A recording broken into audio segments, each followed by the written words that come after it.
Ya, saya merasa beruntung menemukan channelnya Awali Rizki ya. Ya, eh, jadi saya kira anda semua itu perlu menyimak eh, channelnya Awali Rizki ya, yang memberikan, menurut saya memberikan pencerahan yang terutama di bidang ekonomi. Yang barusan saya simak itu tentang eh, laporan IMF bahwa Indonesia masuk termasuk 7 ekonomi terbesar di dunia. Ini tentu kan membanggakan ya, Indonesia gitu loh.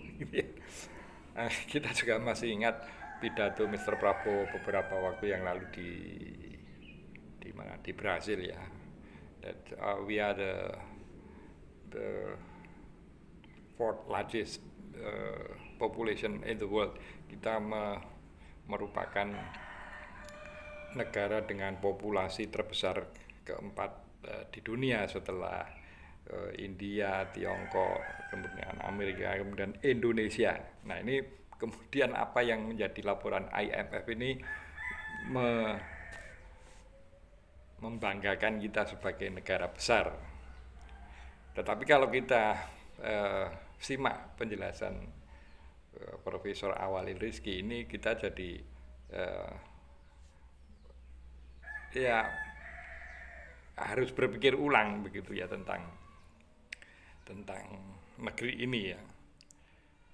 Karena kalau sekilas dengan menduduki ranking ke-7 negara dengan ekonomi terbesar di dunia ini tentu satu hal yang luar biasa. Tetapi persoalannya adalah ya wajar kalau penduduk kita besar ini masih menurut penjelasan Awali Rizki. Ya wajar kalau kita besar karena penduduk kita besar gitu ya. Mestinya kalau inline dengan we are the fourth largest population sebagaimana pernah disampaikan Mr. Prabowo di forum di Brasil itu, ya kita mestinya nomor 4 paling tidak gitu ya. Tetapi ketika itu kemudian untuk sekilas menjadi tolok ukur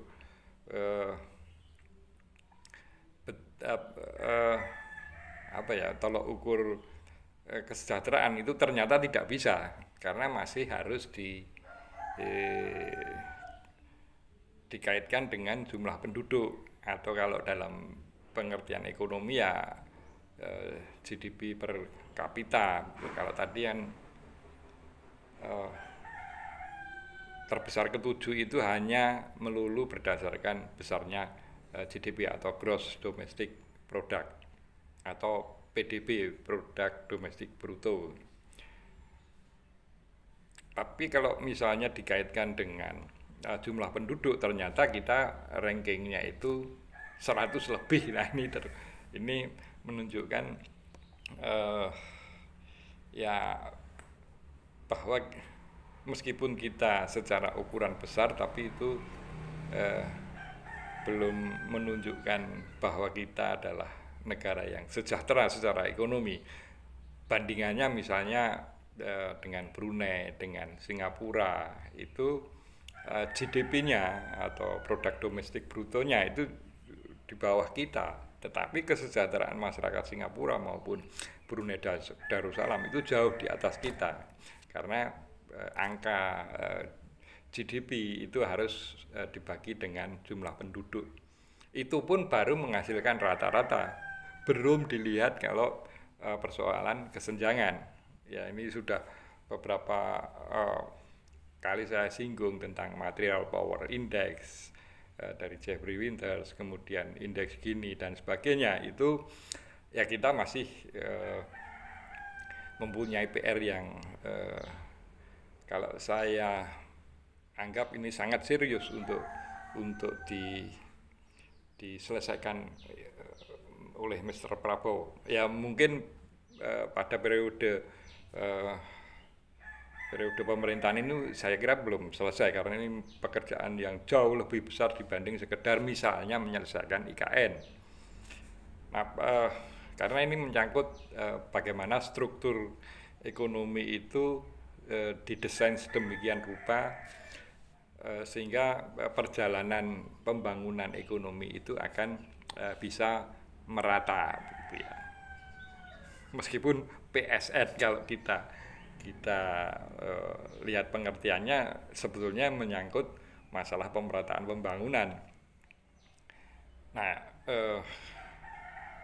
cuma dalam implementasinya itu sebetulnya justru tidak mencerminkan pemerataan pembangunan, tapi justru konsentrasi pembangunan pada daerah tertentu. Nah, ini yang Mr. Prabowo, kalau saya secara pribadi berharap minimal meletakkan dasar-dasar agar konstruksi pembangunan ekonomi ke depan itu ya sejalan dengan apa yang diamanatkan oleh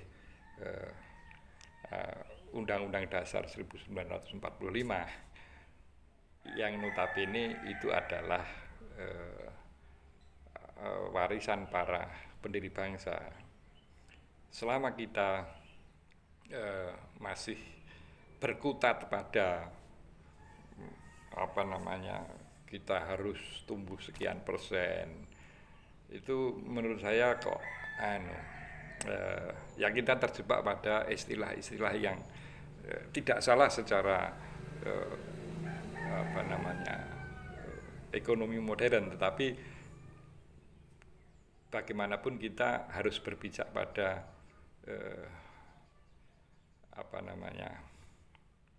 apa yang sudah diwariskan oleh para pendiri bangsa, yang itu relatif memberikan guidance gitu, bahwa pembangunan ekonomi itu mutlak harus memerhatikan pemerataan. Salam konstitusi.